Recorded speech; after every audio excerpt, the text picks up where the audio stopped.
देखो यहाँ पे कैसे क्वेश्चन है, triangle A B C similar to triangle L M N. ये दोनों ट्रायंगल एक दूसरे के साथ सिमिलर है, उसमें से कोई साइड्स आपको यहाँ पर दिए हुए हैं और ये जो है रेशो आपको प्रोवाइड किया गया है कि B C is to M N 5:4 है, मतलब B C is to M N का रेशो इज 5/4 ऐसे दिया है। तो हमें क्या कहा गया है, construct triangle A B C and triangle L M N. हाँ, अभी ये कंस्ट्रक्शन कैसे करना है, तो उसके पहले मैं थोड़ा क्वेश्चन को डिस्कस करती हूँ आपके साथ कि कितने प्रकार के क्वेश्चंस हो सकते हैं। तो यहाँ पे ये ए बी सी है, ये एल एम एन है, इनमें कोई भी अल्फ़ाबेट कॉमन नहीं है। अगर आप लोग ये वाला क्वेश्चन देखोगे, देखो दिस इज क्वेश्चन नंबर 2 जो हम लोग बाद में कंडक्ट करने वाले हैं।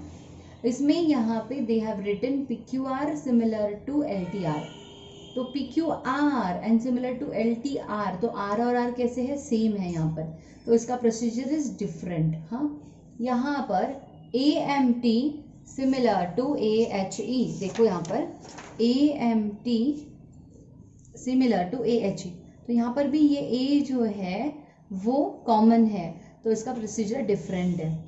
यहाँ पर रेशो देखोगे तो 7:5 है, मतलब ऊपर वाला नंबर बड़ा है। अगर ये वाले क्वेश्चन में देखोगे तो यहाँ पर 3 छोटा है, तो यहाँ पर न्यूमरेटर छोटा है, यहाँ पर न्यूमरेटर बड़ा है, और कुछ तो अल्फ़ाबेट कॉमन है। ठीक है, तो ऐसे क्वेश्चंस अभी आने वाले हैं। तो फिलहाल हम लोग देख रहे हैं जहाँ पर कोई भी अल्फ़ाबेट, मतलब कोई भी पॉइंट, कोई भी वर्टेक्स कॉमन नहीं है, मतलब है हमारा ये वाला क्वेश्चन। तो ए बी सी और एल एम एन में कोई भी कॉमन नहीं है। ठीक है, तो इसके पहले मैं आप लोगों को थोड़ा सिमिलैरिटी का कंसेप्ट एक्सप्लेन करना चाहूँगी। तो सिमिलैरिटी में कैसे होता है, यहाँ पर दे हैव प्रोवाइडेड कि triangle A B C similar to triangle L M N. अभी सिमिलर क्या होता है, तो सिमिलर मतलब कि दोनों ट्रायंगल प्रॉपर प्रपोर्शन में है। मतलब सपोज ये है आपका ट्रायंगल ए बी सी, तो अगर मैं एलिमेंट ड्रॉ करूँगी, हाँ ये सपोज 2 है और ये 4 है, मतलब ये क्या है, इसका डबल है। तो यहाँ पर अगर 6 रहेगा तो दिस शुड बी 12, अगर ये 10 रहेगा तो दिस शुड बी 20, ऐसे। मतलब this is called as similar triangle. Similar का साइन है ना, खाली ऐसे होता है, जैसे कॉन्ग्रुएंट मतलब ऐसे होता है ना, तो सिमिलैरिटी का साइन ये है। ठीक है, this is sign of similarity, sign of similarity. और ये है कि कॉन्ग्रुएंट का साइन, मतलब कोई दो डायग्राम्स अगर कॉन्ग्रुएंट है, कॉन्ग्रुएंट मतलब बिल्कुल सेम, हाँ ऐसे नहीं कि डबल वबल, ये सब नहीं, बिल्कुल सेम, तो उसे बोलते हैं कॉन्ग्रुएंट। अभी यहाँ पर दो ट्रायंगल्स सिमिलर है, तो सिमिलर में क्या होता है, एक तो साइड्स प्रॉपर प्रोपोर्शन में होता है। ये सपोज है आपका triangle A B C, this is your triangle L M N. देखो ए बी और एल एम क्या है, एल एम ए बी का ट्वाइस है, same L N A C का ट्वाइस है, और यहाँ पर एम एन बी सी का ट्वाइस है। इसे हमें लिखना है, तो कैसे लिखेंगे, तो ना अगर मैंने लिखा A B divided by L M, तो ए बी कितना है 2, एल एम कितना है 4, इसको मैंने रिड्यूस किया तो रेशो कितना आ रहा है 1:2, 1/2। हाँ, तो सिमिलरली दूसरे साइड का भी करते हैं, B C upon M N, तो B C upon M N, तो बी सी कितना है 10, एम एन कितना है 20, इसका भी रेशो कितना आ रहा है 1/2। फिर तीसरे साइड के लिए कैलकुलेशन करेंगे। हाँ, A C divided by L N is 6 divided by 12, 6 1 जा 6 2 जा, तो इसका भी आ रहा है 1:2। तो ये जो मैं बोल रही थी ओरली कि ये डबल है, उसी को हम लोगों ने लिख दिया है कि उसका मतलब ये है कि इनके जो रेशोज है वो 1:2 है। ठीक है, मतलब A B by L M, B C by M N and A C by L N 1:2 है। इसका मतलब ये इक्वल टू ये इक्वल टू ये, मतलब we can write that A B by L M is equal to BC by MN is equal to AC by LN, ऐसे हम लोग लिख सकते हैं। एंड दीज रेशोज आर 1:2, मतलब तीनों भी रेशोज सेम है, और अगर तीनों भी रेशोज सेम है तो दोनों ट्रायंगल सिमिलर होते हैं, दोनों ट्रायंगल सिमिलर होते हैं। ठीक है। तो ये वाले ट्राइंगल यहाँ पर सिमिलर है। अभी सिमिलैरिटी में और एक कंसेप्ट है, अगर आपके ट्राइंगल सिमिलर है तो साइड्स क्या होते हैं, प्रॉपर प्रपोर्शन में होते हैं, मतलब सबका रेशो सेम होता है।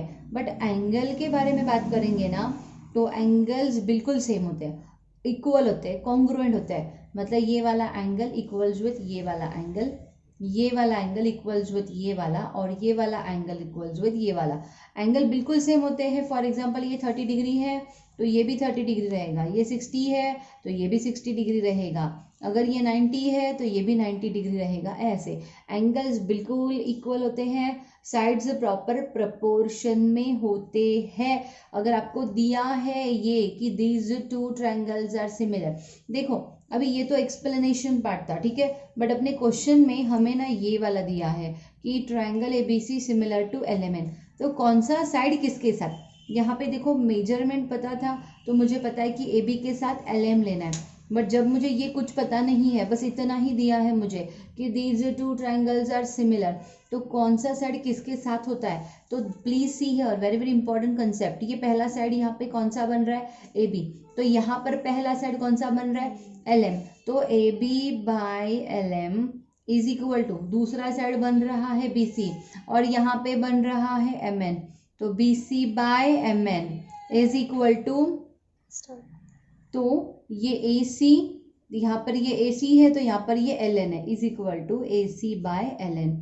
ये डायरेक्टली मैंने इक्वल में लिख दिया, जैसे मैंने ये 1/2 कैलकुलेट करके देखा वैसे यहाँ पर मैंने कैलकुलेट करके नहीं देखा। Why, because they have already told us कि ये दोनों ट्रायंगल सिमिलर है, तो हमें मेजरमेंट देने की, हमें उसे वेरीफाई करने की, उसका प्रूफ देने की कोई ज़रूरत नहीं है, बिकॉज उन्होंने ऑलरेडी बोला है कि ट्रायंगल्स आर सिमिलर। तो मैं ये साइड्स जो है वो प्रॉपर प्रपोर्शन में है, ये डायरेक्टली लिख सकती हूँ। एज वेल एज एंगल में क्या होता है, इसका पहला अल्फ़ाबेट ए है, इसका वाला एल है, तो एंगल ए और एंगल एल इक्वल होता है। यहाँ पर दूसरा बी है, यहाँ पर दूसरा एम है, तो angle B congruent to angle M होता है। तो यहाँ पर एंगल सी विथ एन, तो angle C congruent to angle N. तो अगर आप लोगों को ट्रायंगल सिमिलर दिए हुए हैं तो उनके एंगल्स कॉन्ग्रुएंट होते हैं, साइड्स प्रॉपर प्रपोर्शन में होते हैं। इसका मतलब कि ये ऐसा A B by L M is equal to this is equal to this, ठीक है।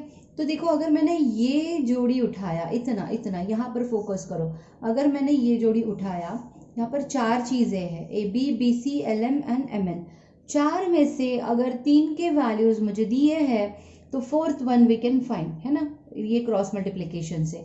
सिमिलरली अगर मैंने इसे सिलेक्ट किया तो इसमें again there are 4 concepts, 4 parameters, इन चार में अगर कोई भी तीन के वैल्यूज मुझे पता है तो fourth one we can find. Same with these two pairs, अगर इनका जोड़ी बनाया मैंने, अगेन देयर आर 4 पैरामीटर्स, चार में से अगर तीन के वैल्यूज मेरे पास है तो चौथा हम लोग फाइंड आउट कर सकते हैं। तो इसकी मदद से अगर सिमिलर दिया है तो इसकी मदद से आप लोग जो बचे कुछ साइड्स है उसकी वैल्यूज फाइंड आउट कर सकते हो, एंगल्स कॉन्ग्रुएंट रहते हैं। ये कंसेप्ट था सिमिलैरिटी का, इसे मैंने आप लोगों को थोड़ा सा रिवाइज कराया। और अभी आते हैं अपने कंस्ट्रक्शन चैप्टर की तरफ, और देखो यहाँ पर, तो यहाँ पर जो है a triangle A B C similar to L M N, तो यहाँ पर ये दोनों ट्रायंगल सिमिलर है, मतलब उनके sides are in proper proportion, ठीक है। तो उन्होंने क्या बोला है, ए बी सी और एल एम एन को कंस्ट्रक्ट करो। ए बी सी के तीनों साइड्स दिए हैं, देखो ए बी है इतना, बी सी है इतना, और सी ए है इतना। तो रफ डायग्राम पहले हम लोग ड्रॉ करेंगे फॉर ए बी सी। तो ए बी सी का रफ डायग्राम कैसे होगा, तो मैंने A B C just draw कर दिया। This is your triangle A B C, इसमें से ये है 5.5, ये है 6 और ये है 4.5। अभी मुझे इसे ट्रायंगल को कंस्ट्रक्ट करना है। तो जब आप लोगों के पास ट्रायंगल के तीनों भी साइड्स होते हैं तो ट्रायंगल को बनाना बहुत आसान होता है। तो पहले हम लोग ये बेस ड्रॉ कर लेते हैं 6, ठीक है। तो ये देखो मैंने बेस 6 ड्रॉ कर लिया, ठीक है।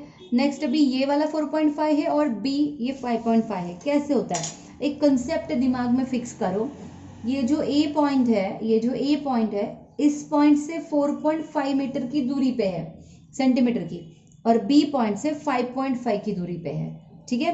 ए पॉइंट सी से कितना है 4.5 और बी से कितना है 5.5, मतलब ये दोनों भी फुलफिल होना चाहिए। तो हम लोग क्या करेंगे, ए पॉइंट कहाँ कहाँ पे हो सकता है, तो 4.5 डिस्टेंस हम लोग कंपास में सेलेक्ट करेंगे, ठीक है। सेलेक्ट करने के बाद देखो ये है मेरा पॉइंट सी, तो देखो मैंने ऐसे आर्क ड्रॉ किया, मतलब ये आर्क पे ना कहीं पर भी मेरा ए है तो वो सी से हर टाइम 4.5 की दूरी पे रहेगा। Why, because this is circle ना, कंप्लीट करेंगे तो ये सर्कल हो जाएगा, और अगर इसे ज्वाइन करेंगे तो दैट विल बी रेडियस, तो सारे रेडियस कैसे रहते हैं सेम। तो यहाँ पर कहीं पर भी ए पॉइंट हो सकता है, तो कहाँ पे है एग्जैक्टली तो वो वहां पे होना चाहिए जहां पर ये वाला डिस्टेंस 5.5 हो। तो हम लोग क्या करेंगे, कंपास में 5.5 सेलेक्ट करेंगे। कंपास में 5.5 सेलेक्ट करने के बाद वो कहाँ से है, बी से, तो बी पे रखेंगे और इस आर्क को कट करने वाला। तो क्या होता है, यहाँ पे एक कॉमन पॉइंट मिलता है, तो इसका मतलब क्या है कि ये दोनों आर्क्स पे है, ये वाले आर्क पे भी है और ये वाले आर्क पे भी है। तो इसका मतलब ये इस वाले आर्क पे है तो यहाँ से 4.5 रहेगा, और ये इस वाले आर्क पे भी है तो ये यहाँ से 5.5 रहेगा। मतलब दोनों तरफ से अपना जो मेजरमेंट है वो फुलफिल हो रहा है, दैट्स इट। तो ये आपका पॉइंट रहेगा A, this is B and this is C. इसे अगर मैंने ज्वाइन कर दिया तो ये देखो ये ए सी साइड मिल गया, और अगर मैंने इसे ज्वाइन कर दिया तो ये मुझे ए बी साइड मिल गया, ठीक है। अगेन सेम कंसेप्ट की आर्क्स आप लोगों को बहुत लाइट ड्रॉ करने हैं, और जो आपको बनाने के लिए बोला है triangle ABC that should be dark. Dark का मतलब 3-4 बार घुमाना नहीं है, एक ही बार फाइन लाइन थोड़ा डार्क होना चाहिए। नेक्स्ट चीज उन्होंने कही है कि एलिमेंट ड्रॉ करो। अभी एलिमेंट के लिए मेरे पास एलिमेंट के साइड्स नहीं है, बट कुछ कंसेप्ट मैंने अभी अभी आप लोगों को पढ़ाया है, उसकी मदद से हम लोग कुछ कैलकुलेशन करेंगे। C, triangle A B C similar to triangle L M N ऐसे दिया हुआ है, तो क्या होता है, मैंने अभी अभी कहा A B by L M is equal to B C by M N is equal to A C by L N, A C by L N, ठीक है। अब इसमें जो जो वैल्यूज पता है वो पहले डाल देंगे। तो B C by M N पूरा ही पता है, कितना है 5/4, तो B C by M N मुझे पता है कि ये वाला 5/4 है, मैंने डाल दिया। फिर ये सारे पता है मुझे, तो ए बी कितना है 5.5 अपॉन एल एम, हाँ इधर ए सी पता है मुझे कितना है, ए सी और सी एक ही है, तो 4.5 अपॉन एल एन। अभी देखो इस रेशो को ऑब्जर्व करो, हाँ तो जैसे मैंने कहा कि 3 के वैल्यूज पता है तो चौथा वी कैन फाइंड, तो हम लोग पहले इसको उठाएंगे। तो therefore 5.5 by L M is equal to 5/4, मुझे चाहिए एल एम का वैल्यू, एल एम उस तरफ जाके मल्टीप्लाई 5/4 इधर आके रेसिप्रोकल, तो 5.5 into 4/5 is equal to L M, तो 5 1 जा पॉइंट एंड 5 1 जा, अभी 1.1 इंटू 4 विल गिव यू 4.4, तो ये है आपका एल एम का वैल्यू, ठीक है। सिमिलरली अगर मैंने इस जोड़ी को उठाया तो 3 के वैल्यूज मुझे पता है, चौथा वी कैन फाइंड, तो मैं यहाँ पर उसका कैलकुलेशन करती हूँ। तो 5/4 is equal to 4.5 upon L N इस तरफ जाएगा, 5/4 का इधर आके reciprocal, L N is equal to 4.5 into 4/5, ये ऐसे आ गया, तो इज इक्वल टू 500 और 5 9 जा 45 और 0.9 इंटू 4 9 4 जा 36 होता है, और एक पॉइंट दे दिया, तो मुझे एल एन का भी वैल्यू मिल गया है, ठीक है। अभी मुझे एल एन मिल गया है ना, और मुझे एल एम भी मिल गया है, ठीक है। तो ये दोनों साइड्स मुझे, हाँ तो यहाँ पर हमें एल एम मिल गया है, एल एन मिल गया है, अभी हमारे पास एम एन नहीं है। एल एम एन ट्रायंगल में थोड़ा रफ डायग्राम ड्रॉ करते हैं, एल एम एन, हाँ देखो एल एन मिल गया है 3.6, एल एम मिल गया है 4.4, एम एन पता नहीं है। सबसे बड़ी गलती बच्चे क्या करते हैं, बोलते कि एम एन 4 है, नहीं, why, see here this is what BC, बहुत इंपॉर्टेंट कंसेप्ट है, BC अपॉन एम एन दिया है उन्होंने 5:4। अभी ये जो रेशो होता है ना, रेशो, सपोज देखो, हाँ BC का वैल्यू अगर 10 है और MN का वैल्यू सपोज 20 है, तो हम लोग क्या करते हैं, 0 0 कट और क्या आ गया 1/2। तो ये रिडक्शन होके आया है। इसका मतलब ये नहीं है कि BC का वैल्यू 1 है और MN का वैल्यू 2 है। कितना है BC का वैल्यू 10 और MN का वैल्यू कितना है 20, और ये जो रेशो देते हैं दैट इज आफ्टर रिडक्शन। तो यहाँ पर जो रेशो दिया है दिस 5/4, ये आफ्टर रिडक्शन वाला भी हो सकता है या फिर वो एज इट इज भी हो सकता है, बट कौन बताएगा, तो उससे पहले हमें कंफर्म करना पड़ेगा, हाँ, कि वो वही है कि रिडक्शन करने के बाद वाला है। कभी कभी ना कोई कोई कंसेप्ट ऐसे होते हैं, 5/17 ऐसे आ गया, इधर कोई रिडक्शन नहीं हो रहा है, नहीं हो रहा है का मतलब ये एक्चुअल वाले BC 5 है और MN फिर 17 है, क्योंकि यहाँ पे रिड्यूस नहीं हो रहा है। तो रिड्यूस होने के बाद वाला है कि रिड्यूस हो ही नहीं रहा है, ये इधर थोड़ी मेंशन है, तो हमें पता ही नहीं है कि ये 5/4 एग्जैक्टली क्या है। तो हम लोग उससे टैली करेंगे। देखो, I have written here BC/MN is equal to 5/4। उसमें से BC का एक्चुअल वैल्यू मुझे पता है कितना है, 6। BC का एक्चुअल वैल्यू कितना है 6, तो यहाँ पे डाल दो। तो 6/MN इज इक्वल टू 5/4। देखो ना, यहाँ पे BC 5 दिख रहा है और एक्चुअल में कितना है 6, मतलब these are not actual values, हमें इसे कैलकुलेट करना पड़ेगा। अगेन सेम, यहाँ पर 3 पता है मुझे, चौथे का वैल्यू मुझे मिल जाएगा। तो 6 × 4/5 is equal to MN।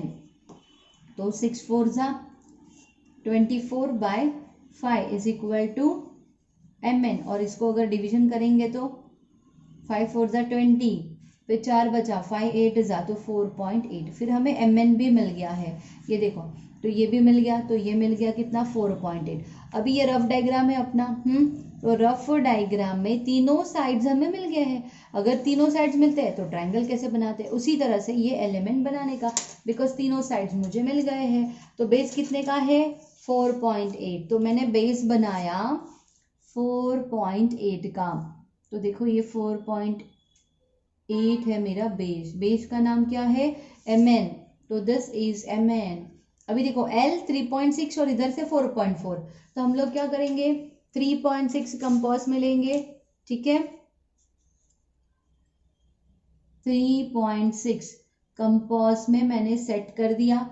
N से वो 3.6 की दूरी पे है एंड M से वो 4.4 की दूरी पे है, तो 4.4 पे भी मैंने ऐसा आर्क ड्रॉ कर दिया, ठीक है। तो यहाँ पर क्या हुआ, ये पॉइंट मुझे मिल गया है और इसे मैंने M और N के साथ जोड़ दिया, इधर M के साथ और मैंने इधर इसको N के साथ जोड़ दिया है। That's it, this is your triangle LMN। तो यहाँ पे हमें कंस्ट्रक्ट करने के लिए बोला था ट्राइंगल ABC विथ और ट्राइंगल LMN, तो दोनों बन गए हैं, बट कैलकुलेशन देखो कितना था, तो ये कैलकुलेशन तुम्हें करके दिखाना पड़ेगा एग्जाम में। हाँ, सिमिलैरिटी का कंसेप्ट यूज करना है। सिमिलरिटी का कंसेप्ट मैंने बताया है, if triangles are similar their sides are in proper proportion, ऐसा रेशो देते हैं तो these are not actual sides, वो रिडक्शन के बाद वाले भी हो सकते हैं। तो आपको क्रॉस वेरीफाई करके देखना पड़ेगा कि इफ दीज आर एक्चुअल और not. Okay, now this is question number 2। PQR similar to LTR, PQR similar to triangle LTR, ठीक है।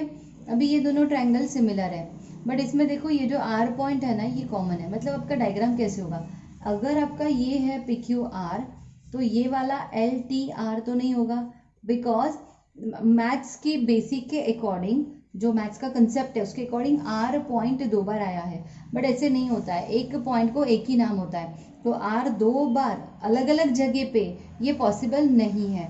तो मतलब वो R एक ही है, मतलब दोनों का कॉमन पॉइंट एक ही है, तो दोनों का कॉमन पॉइंट एक ही है, तो कैसे होता है कि यहाँ पर PQR, ये देखिए ये ऐसा ट्रायंगल होगा, ये एक ट्रायंगल और उसी के अंदर अपना ये दूसरा वाला ट्रायंगल, ठीक है। ये देखो ये एक ट्रायंगल जो छोटा है और ये एक ट्रायंगल जो बड़ा है, तो बड़ा कौन सा होता है पता है, यहाँ पे ये क्वेश्चन देखो PQ/LT कितना दिया है 3:4, 4 बड़ा है, मतलब LT वाला ट्रायंगल बड़ा है, मतलब LTR बड़ा है, हाँ, बट कॉमन पॉइंट कौन सा है R, तो यहाँ पे मैंने लिख दिया R, हाँ, तो अभी इसे नाम दे देंगे LTR।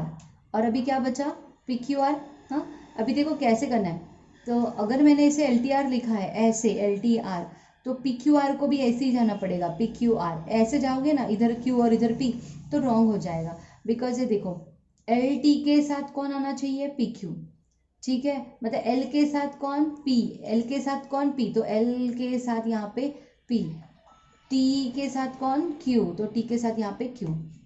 तो ये रहेगा आपका ट्रायंगल PQR, और ये बड़ा वाला ट्रायंगल LTR है अपना। अभी यहाँ पर ऐसा डायग्राम बनाने के लिए कॉमन पॉइंट को ध्यान में रखो, ये बिकॉज यहाँ पे R दोनों में कॉमन है, इसलिए डायग्राम ऐसे बनने वाला है।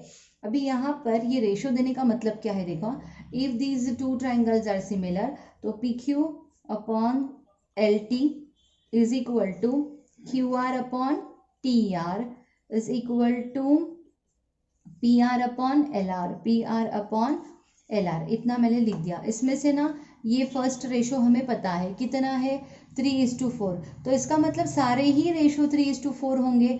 Y, because triangles are similar, ठीक है। तो मुझे ना ये वाला चाहिए रहता है, ये वाला, ये बेस वाला। तो मुझे चाहिए TR अपॉन QR, तो कितना है, QR अपॉन TR 3:4। तो देयरफॉर QR अपॉन TR भी 3:4 है। अभी ये 3:4 का मतलब क्या है कि अगर मेरे पास TR है, ये R है, यहाँ पर T है, इसे मैंने जोड़ दिया, इसके मैं ना इतने पार्ट्स करूंगी, जो नंबर ज़्यादा है उतने पार्ट्स करूंगी, मतलब मैं इसके 4 पार्ट्स करूंगी।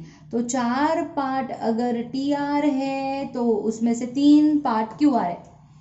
समझ में आया?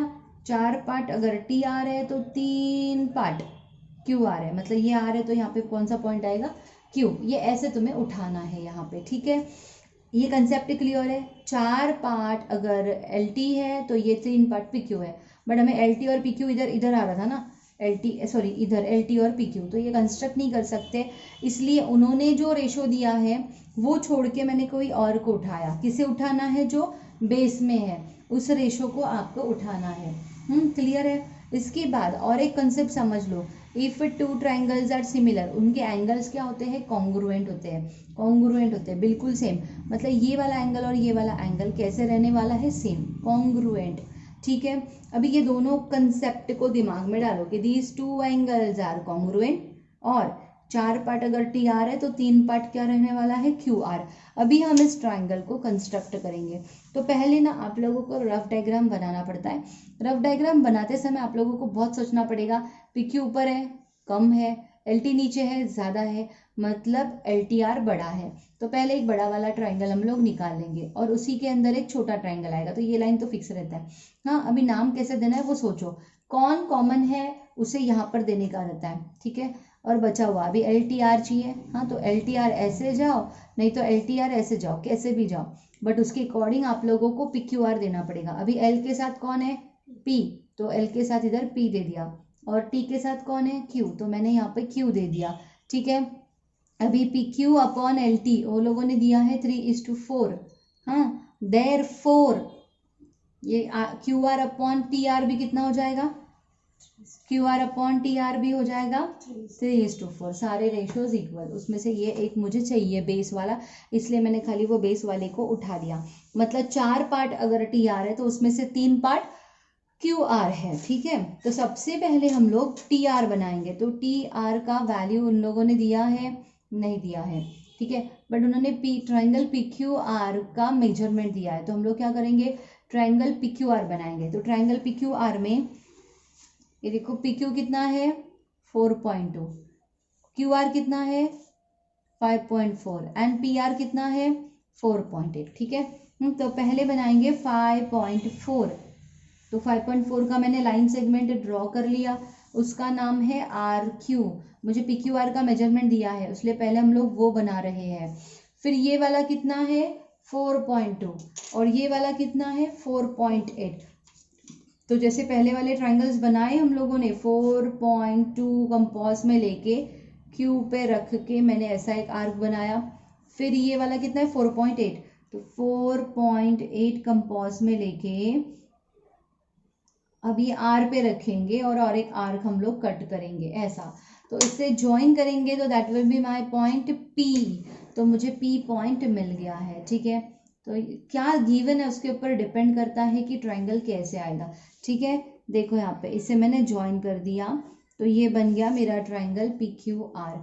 अभी इस पी क्यू आर में देखो, हाँ मैंने क्या कहा था, 4 पार्ट टी आर है, तो ये आर क्यू कितना है, 3 पार्ट। 4 पार्ट अगर टी आर है तो 3 पार्ट कितना है, क्यू आर, मतलब ये क्यू आर कितना है, 3 पार्ट। तो क्यू आर को 3 पार्ट में डिवाइड करेंगे। लाइन को डिवाइड कैसे करना है, कल मैंने बताया था, ऐसा एक एंगल ड्रॉ करेंगे, उसको 3 पार्ट में डिवाइड करेंगे। 3 Q, because Q R 3 part में कन्वर्ट हो रहा है, तो मैंने यहाँ पे कोई भी डिस्टेंस लेके 3 पार्ट बना लिए, 1 2 एंड दिस इज 3। फिर थर्ड वन जो लास्ट वन है, और वो क्यू को क्या करना है, ज्वाइन करना है। फिर मैंने इसे ज्वाइन कर लिया। फिर ऐसा सेम लाइन यहाँ पर चाहिए, मतलब these two angles are congruent, तो वहाँ पर हम लोग कॉन्ग्रुएंट एंगल बनाएंगे। तो कॉन्ग्रुएंट एंगल कैसे बनाते हैं, एक आर्क ड्रॉ करते हैं, कॉन्ग्रुएंट एंगल यहाँ पर बनाएंगे। तो उसके लिए क्या करेंगे, पहले एक आर्क ड्रॉ करेंगे, ठीक है, यही आर्क यहाँ पर रिपीट करेंगे, ओके। और अभी ये जो पहले मैंने आर्क ड्रॉ किया था उसका विड्थ गिन के यहाँ पर रखकर मुझे ऐसा आर्क कट करना है, ओके।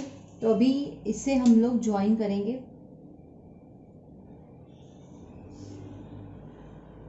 ऐसे, ठीक है।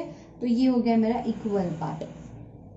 तो ऐसे यहाँ पर कितने पार्ट्स है, 3, और चौथे पार्ट पर क्या आने वाला है, टी, मतलब 4 पार्ट टी आ रहे हैं। इसका मतलब यहाँ पर देखो, इधर ऐसे 2 आर्क्स रहेंगे, मतलब एक पार्ट, दूसरा पार्ट, तीसरा पार्ट, और ये रहेगा चौथा पार्ट, मतलब 4 पार्ट टी आर, मतलब मुझे इतना ही पार्ट और एक आगे जाना है, तो मुझे कौन सा पॉइंट मिलेगा, टी।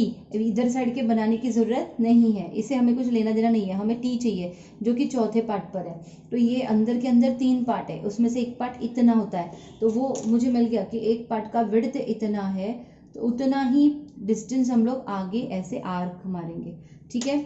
और इस लाइन को एक्सटेंड करेंगे, क्यू आर लाइन को, इस लाइन को एक्सटेंड कर दिया, दैट्स इट। तो ये आर्क के यहाँ पे मुझे पॉइंट मिल गया टी, ठीक है। अभी ये वाला एंगल और ये वाला एंगल क्या रहता है, कॉन्ग्रुएंट, तो कॉन्ग्रुएंट एंगल बनाएंगे। तो मैंने कंपास में प्रॉपर डिस्टेंस लेके कोई भी एक आर्क बनाया, सेम आर्क टी के यहाँ पे बनाया। फिर ये आर्क जो है उसके बीच का विड्थ गिनो, और यहाँ पर भी वैसे, दैट्स इट। तो यहाँ पर रख कर मुझे इससे ज्वाइन करना है। तो ये है मेरा ये वाला लाइन एल टी, तो प्रॉपर कहाँ पे है, तो पी आर को एक्सटेंड करो, तो इसे एक्सटेंड कर दिया, हो गया। तो ये है आपका एल, दिस इज टी, है ना, तो एल टी आर, और ये है आपका पी क्यू आर। ये कब करना है, 3:4। ये कंसेप्ट ध्यान में रखो, कंसेप्ट बहुत जरूरी है, बहुत बहुत बहुत जरूरी है, ठीक है। अभी आएंगे नेक्स्ट क्वेश्चन की तरफ, और आप लोगों का नेक्स्ट क्वेश्चन देखो, हाँ कैसे है। ये है A M T similar to A H, but देखो ए एम्स आते और ए एच कितना है, 5, तो कौन अंदर आएगा, ए एच वाला, ए एच ई, कॉमन पॉइंट यहाँ पे ए, हाँ, एच और ई, और ऐसे दूसरा वाला ट्राइंगल आएगा, ठीक है। रफ डायग्राम आप लोगों को पेंसिल से ड्रॉ करना है। मैं यहाँ पर अभी एच के साथ कौन है, एम, तो यहाँ पर आएगा एम टी। अभी दिया है A M by A H, A M by A H, है ना, तो जो A M by A H रहेगा 7:5, वो ही ए टी बाय ए ही रहेगा। Similar triangles, A T by A, देखो A M by A H is A T by A, मुझे वो चाहिए ना बेस वाला, तो ए टी बाय ए भी 7:5 है। इसका मतलब ए टी 7 पार्ट है, उसमें से 5 पार्ट ए ई है, तो ए ई के कितने पार्ट्स रहेंगे, 5, है ना, और एक्स्ट्रा पार्ट्स यहाँ पे कितने आएंगे, 2, 5 और 2 कितने हो गए, 7, तो 7 पार्ट ए टी है, तो उसमें से 5 पार्ट ए ई है। अभी मुझे ए एम टी का ए एम पता है, ए एम बड़ा वाला ट्राइंगल मुझे पता है, ए एम कितना है वो 6.3, पूरा ए एम का साइड।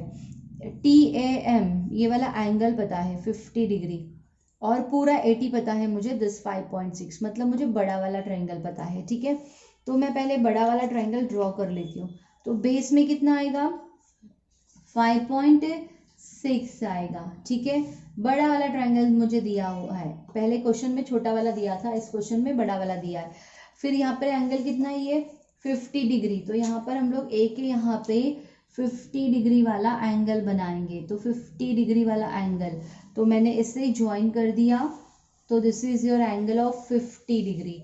ठीक है, ये 50 डिग्री है। इसका मेजरमेंट कितना है 6.3, तो 6.3 पे हम लोग देखेंगे आर्क कट करेंगे। 6.3 मैंने कंपास में ले लिया है। अभी उतना डिस्टेंस लेके हम लोग इस लाइन पे आर्क कट करेंगे। ठीक है, तो this is my point M, और एम और टी को हम लोगों ने जोड़ दिया ऐसे। ठीक है, तो this is A M T. अभी ए टी के कितने पार्ट्स है 7। तो 7 पार्ट, उसको डिवाइड करने के लिए एक मैंने लाइन ड्रॉ किया, उसके ऊपर कितने पार्ट्स बनाएंगे 7, क्योंकि 7 पार्ट्स है बड़े वाले। हाँ, तो कितना भी डिस्टेंस लेके 1, अभी डिस्टेंस को हिलाना नहीं है, 2, 3, 4, 5, 6, देखो 1 2 3 4 5 6 7। तो जो लास्ट वाला और टी को क्या करेंगे ज्वाइन करेंगे, तो मैंने ज्वाइन कर दिया। अभी इसी को पैरेलल लाइन मुझे यहाँ पर निकालनी है, तो क्या करो यहाँ पर एक शॉर्टकट है। अपने को कौन सा पॉइंट चाहिए ई, मतलब कौन से आर्क के बाद 2 आर्क के बाद, तो 2 आर्क के बाद अगर डायरेक्टली अगर यहाँ पर एंगल निकालोगे ना तो वो डायरेक्ट पॉइंट ई आ जाएगा। फिर पहला आर्क ड्रॉ करोगे तो वापस आर्क मारो, फिर ई कहाँ पे है वो देखो। इससे अच्छा ई मतलब कौन से आर्क पे है, इधर से first arc and second arc पे है ना, क्योंकि टोटल 7 आर्क थे अपने, 7 में से 5 यहाँ पे है। तो ये 6th वन आर्क है और ये 7th वन पॉइंट है ना। तो एक आर्क को छोड़ दो और ये वाला, तो यहीं पे कॉन्ग्रुएंट एंगल बना लो, वो डायरेक्टली ई पॉइंट दे देगा। ठीक है, तो कभी अगर यहाँ पे 2 रहेगा ना, मतलब ये 3 आर्क के बाद रहेगा तो डायरेक्ट तीसरे आर्क को जोड़ दो, नहीं तो ये देखो ये 5, देखो 5 ए एच 5 है ना, तो इधर से 5 1 2 3 4 5, तो उधर डायरेक्टली कॉन्ग्रुएंट एंगल बनाना है। तो जो गिवन एंगल है उधर मैंने एक आर्क ड्रॉ किया, सेम आर्क मैंने जहाँ पर ड्रॉ करना है उधर ड्रॉ किया, फिर इसका विड्थ गिना और वही विड्थ यहाँ पर रखकर मैंने ऐसे वाला आर्क कट कर लिया। अभी इसको जोड़ेंगे, यहाँ से मुझे ड्रॉ करना है और ये मुझे पॉइंट मिल गया है, इसको जोड़ेंगे तो this will be my point ई। और ये आगे वाले आर्क्स की हमें कोई ज़रूरत नहीं है, हमें ई पॉइंट चाहिए था। और ये वाला एंगल और ये वाला एंगल कॉन्ग्रुएंट, तो वहाँ पर कॉन्ग्रुएंट एंगल बनाएंगे। तो मैंने टी पे रख के एक आर्क ड्रॉ किया, वही आर्क मैंने ई पे रख के किया, फिर मैंने इस आर्क के बीच का विड्थ गिना एंड देन वही विड्थ यहाँ पर रखकर ऐसे आर्क कट कर दिया। तो मुझे और एक पॉइंट मिल गया, जो ई से मैं लाइन ड्रॉ करूँगी तो वो जाके यहाँ पे मिलेगा एच पे, तो ये है पॉइंट एच। तो ए एच ई ट्रायंगल अपना बन गया है। ठीक है, तो ए एच ई भी बन गया और ए एम टी भी अपना बन गया है। तो ये कंस्ट्रक्शन पार्ट, यहाँ पर पहले बड़ा वाला ट्रायंगल बना फिर छोटा वाला बना, और जो इसके पहले हम लोगों ने क्वेश्चन किया था वहाँ पे पहले छोटा वाला ट्रायंगल बना फिर बड़ा वाला बना। बट ये समझने के लिए आप लोगों को कंसेप्ट समझना बहुत ज़रूरी है, अदरवाइज तुम लोग ये चैप्टर नहीं कर। सिमिलैरिटी जो है उसका कंसेप्ट बहुत अच्छी तरह से पढ़ना है, और ये सारे सॉल्व्ड एग्जाम्पल जो भी मैंने यहाँ पे कंडक्ट किए हैं वो सब कुछ आपको कंस्ट्रक्ट करना है। विद दैट ये 4.1 एक्सरसाइज है, प्रैक्टिस सेट 4.1 को आप लोगों को कंप्लीट करना है, और जितने भी क्वेश्चंस इसी के ऊपर बेस्ड प्रॉब्लम सेट में है वो भी आपको करने हैं। तो प्रॉब्लम सेट के क्वेश्चन कौन से है, सर्कल को छोड़ के बाकी सारे क्वेश्चंस करने हैं। तो देखो draw a circle, circle circle circle छोड़ दो, सर्कल छोड़ दो, तो दीज 2 आर ट्रायंगल वाले क्वेश्चन। तो ये ट्रायंगल वाले क्वेश्चन मतलब क्वेश्चन नंबर 7 करना है, क्वेश्चन नंबर 8 करना है, क्वेश्चन नंबर 3 करना है आप लोगों को। तो ये 3 क्वेश्चंस प्रॉब्लम सेट में से आप लोगों को करने हैं। So this is your homework for this lecture, और यहीं पे हम लोग स्टॉप करते हैं और एक एक्सरसाइज अपना बचा है, तब तक आप लोग होमवर्क कंप्लीट करो। 4.1 विद दिस 3 क्वेश्चंस आप लोगों को कंप्लीट करने हैं। एंड अगर आप लोगों को ये लेक्चर अच्छा लगा है तो लाइक, सब्सक्राइब और शेयर ज़रूर करिए। ओके।